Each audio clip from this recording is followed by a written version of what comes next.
누가 묻기를 죽은 자들이 어떻게 다시 살아나며 어떠한 몸으로 오느냐 하리니 어리석은 자여 내가 뿌리는 씨가 죽지 않으면 살아나지 못하겠고 또 내가 뿌리는 것은 장래의 형체를 뿌리는 것이 아니요 다만 밀이나 다른 것의 알맹이 뿐이로되 하나님이 그 뜻대로 그에게 형체를 주시되 각 종자에게 그 형체를 주시느니라. 육체는 다 같은 육체가 아니니 하나는 사람의 육체요 하나는 짐승의 육체요 하나는 새의 육체요 하나는 물고기의 육체라. 하늘에 속한 형체도 있고 땅에 속한 형체도 있으나 하늘에 속한 것의 영광이 따로 있고 땅에 속한 것의 영광이 따로 있으니 해의 영광이 다르고 달의 영광이 다르며 별의 영광도 다른데 별과 별의 영광이 다르도다. 죽은 자의 부활도 그와 같으니 썩을 것으로 심고 썩지 아니할 것으로 다시 살아나며 욕된 것으로 심고 영광스러운 것으로 다시 살아나며 약한 것으로 심고 강한 것으로 다시 살아나며 육의 몸으로 심고 신령한 몸으로 다시 살아나나니 육의 몸이 있은즉 또 영의 몸도 있느니라. 기록된 바 첫사람 아담은 생명이 되었다 함과 같이 마지막 아담은 살려주는 영이 되었나니 그러나 먼저는 신령한 사람이 아니요 육의 사람이요 그 다음에 신령한 사람이니라. 첫사람은 땅에서 났으니 흙에 속한 자이거니와 둘째 사람은 하늘에서 나셨느니라. 무릇 흙에 속한 자들은 저 흙에 속한 자와 같고 무릇 하늘에 속한 자들은 저 하늘에 속한 이와 같으니 우리가 흙에 속한 자의 형상을 입은 것 같이 또한 하늘에 속한 이의 형상을 입으리라. 아멘. 최근에 장례가 있었죠. 장례 예배를 인도하면서 늘 생각되는 것이 나도 언젠가는 저 자리에 있게 될 텐데 하는 생각입니다. 그러면서 숙연해지는 것이죠. 우리 모두가 결국에 맞아야 할 죽음 앞에서 우리는 참 많은 생각들을 하게 됩니다.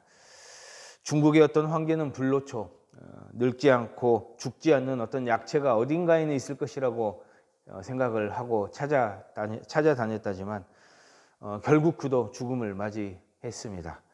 결국 인간은 죽음을 향해 가는 존재임을 부인할 수 없지요. 때문에 많은 사람들은 죽음을 두려워합니다. 그래서 어쩌면 삶에 대해서 더 집착하는지도 모르죠. 더 건강하려 하고요. 또 더 즐기려고 하고 또 더 많은 것들을 누리려고 합니다. 그렇게 살아가는 것이 무엇이 문제이겠습니까마는 죽음 이후에 영원한 삶을 믿는 우리에게는 세상에 집착하는 삶이 전부가 아니라는 사실을 다시 되새겨야 하는 것입니다. 오늘 본문은 죽음 이후의 삶, 그 과정 가운데서 필수적으로 있게 되는 부활, 다시 사는 것에 대해서 이야기를 합니다. 고린도 교회 성도들 가운데는 다시 사는 것에 대해서 의심을 가졌던 이들이 꽤 있었던 것으로 보여집니다. 예수 그리스도가 부활을 했다는데 우리도 예수를 믿으면 다시 살아난다는데 또 예수님 다시 오실 그날 우리 모두가 부활을 한다는데 그렇다면 그러한 일들이 어떻게 일어나는 것이고 또 이미 썩어져 없어져 버린 몸은 어떻게 다시 살아날 것인가 하는 이런 의문들이 있었던 것 같아요.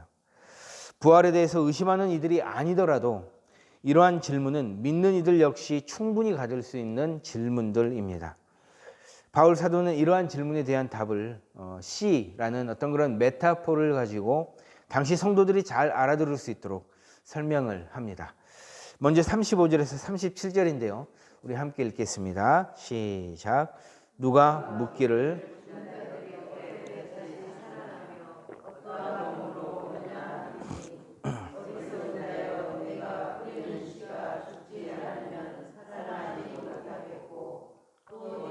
뿌리는 것은 장래의 형체를 뿌리는 것이 아니요 다만 밀이나 다른 것의 알맹이 뿐이로되.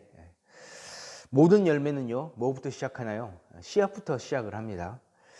씨앗이 심겨져야 싹을 틔우고 마침내 열매를 맺게 되지요. 땅에 묻혀서 자신의 껍질을 깨고 또 그로 말미암아 썩어지고 또 완전히 죽고 나서야 완전히 또 다른 생명을 내놓게 되는 것입니다. 바울 사도는 이를 바탕으로 해서 부활에 대해서 설명을 하는 거예요. 그러니까 우리 육체도 이와 같다는 겁니다. 육을 입은 우리는 어느 누구를 막론하고 모두 죽음이라는 관문을 통과할 수밖에 없지요. 이는 자명한 사실입니다. 우리 몸은 영원한 것이 아니에요. 씨앗과 같은 겁니다. 그러나 그 씨앗이 죽으면 또 다른 생명으로 다시 태어나듯이 우리의 죽음도 마찬가지라는 거예요.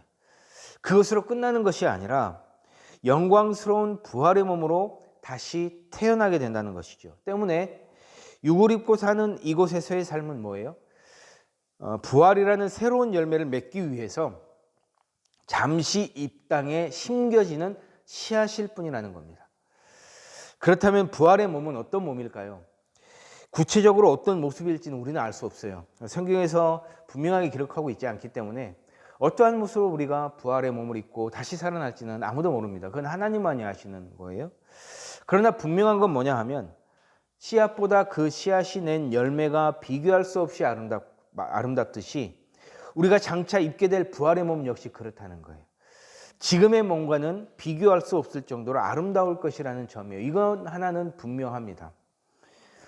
제 개인적인 생각입니다만 부활의 몸을 입고 들어갈 하나님의 나라가 아픔도 없고 슬픔도 없고 기쁨만이 가득한 곳이다라는 점을 들어서 제 개인적인 생각이에요. 아마도 가장 건강한 모습, 또 가장 멋있고 가장 아름다운 모습이지 않을까라는 생각을 한번 해봅니다. 그러니까 살아생전에 가장 건강했던 모습, 가장 멋있고 아름다웠던 모습을 입고 가지 않을까라는 제 개인적인 생각을 해봅니다. 사실 그것도 알 수 없어요. 성경에서 뭐라고 얘기하는지 정확히 기록하고 있지 않기 때문에 함부로 얘기할 수는 없겠습니다만, 그러나 분명한 건 지금 모습과는 무언가가 달라져 있을 거라는 거예요. 그래서 바울 사도는 42절로 43절에서 다음과 같이 선포를 합니다. 우리가 함께 읽겠습니다. 42절에서 43절. 자, 시작. 죽은 자의 부활도 그와 같으니 썩을 것으로 심고 썩지 아니할 것으로 다시 살아나며 욕된 것으로 심고 영광스러운 것으로 다시 살아나며 약한 것으로 심고 강한 것으로 다시 살아나며. 우리가 부활의 몸으로 다시 입게 될 텐데 어떠한 모습이 될지 잘 설명해 주고 있는 거예요. 썩지 아니할 것으로, 그러니까 영원한 몸으로, 또 영광스러운 몸으로, 강한 몸으로 다시 살아나게 될 것이라 말하고 있는 것입니다. 때문에 여러분, 우리는 이 지점에서 한 가지를 더 생각해 봐야 되는 거예요. 뭐냐 하면 과연 우리는 어떤 씨앗을 가지고 있느냐 하는 겁니다. 38절이에요. 하나님이 그 뜻대로 그에게 형체를 주시되 각 종자에게 그 형체를 주시느니라, 이렇게 얘기를 하고 계셔요. 아시다시피 씨앗 속에는요, 장차 자라나게 될 나무의 모든 DNA가 들어있어요. 제가 어제 베란다에 나가서 보니까 노란 방울토마토가 열려 있더라고요. 그런데 모종을 갖다 심었을 때는 이게 노란색이 될지 빨간색이 될지를 알 수가 없었어요. 그냥 기다릴 뿐이에요. 기다리고 있었더니 노란색이 2개가 열렸더라고요. 그러니까 뭐예요? 그 씨앗에는 뭐가 있는 거예요? 이미 노란색 DNA가 있는 거예요. 그 DNA가 있었기 때문에 빨간색이 아니라 노란색 방울을 맺게 된 것이죠. 이건 너무나도 당연한 얘기입니다. 너무나도 당연한 거예요. 이와 같이 부활의 몸도 똑같다는 거예요. 우리는 썩지 아니할 것으로 이미 뭐가 정해진 거예요? DNA가 정해져 있는 거예요. 뭐로 말미암아서? 예수 그리스도를 믿음으로 말미암아서 우리는 영원한 씨앗이 이미 우리 가운데 심겨져 있고 그 DNA를 갖고 있다는 거예요. 그 영원한 생명으로 말미암아 우리는 무슨 몸을 입게 되는 겁니까? 부활의 몸을 입게 되는 것이에요.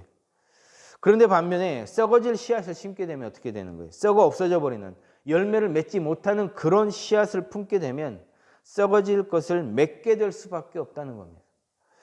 세상 사람들은 이 땅 가운데 살아가면서 썩어질 것들의 씨앗을 참 많이 품고 살아가는 것 같아요. 그게 돈의 씨앗이 될 수도 있어요. 권력의 씨앗이 될 수도 있고요. 명예의 씨앗이 될 수도 있습니다. 세상 자랑의 씨앗, 육신의 정욕이라는 씨앗이 될 수도 있어요. 그런데 이러한 것들이 아무리 화려해 보이고 또 나에게 온갖 것을 가져다 준다고 하더라도 결국 그러한 것들은 뭡니까? 흙으로 돌아가게 될 때 함께 썩어져 없어져 버릴 것들입니다. 영원한 생명이라는 열매는 맺게 할 수 없는 것들이라는 것을 우리가 기억해야 한다는 거예요. 그러나 예수 그리스도를 구주로 영접한 우리 모두는 전혀 다른 씨앗이 심겨져 있습니다. 그것은 바로 예수 그리스도라는 부활의 씨앗이에요. 사망 권세를 깨뜨리고 3일 만에 부활하신 예수님의 그 생명이 우리 안에 들어와 있는 거예요. 믿음으로 말미암아 우리 각자의 영혼에는 그 씨앗이 심겨져 있는 거예요. 때문에 이 씨앗을 가진 우리 모두는 비록 육체는 갈수록 힘이 없어지고 병들어가고 그렇지만 그렇게 또 결국에 가서는 죽음을 맞이하게 되지만 땅에 묻혀 썩어지게 될 것이지만 반드시 우리 주님 다시 오실 그날 예수님처럼 죽지 않고 썩지 않고 영원한 새로운 부활의 몸을 입고 다시 살아나게 된다는 사실입니다. 우리가 이 사실을 기억했으면 좋겠어요. 때문에 사랑하는 여러분, 우리는 부활이라는 DNA를 가진 씨앗을 품고 사는 이들로서 우리가 살아가는 이 세상 속에서 하늘에 속한 이의 형상을 입은 자의 삶을 살아가야 하겠습니다. 하나님의 형상, 처음 지으셨던 본래의 그 모습을 되찾고 하나님을 더욱 사랑하는 자로 예수 그리스도의 십자가 구속의 은혜를 마음에 늘 간직하고 신앙을 더욱 공고히 하는 우리 모두의 삶이 되었으면 좋겠습니다.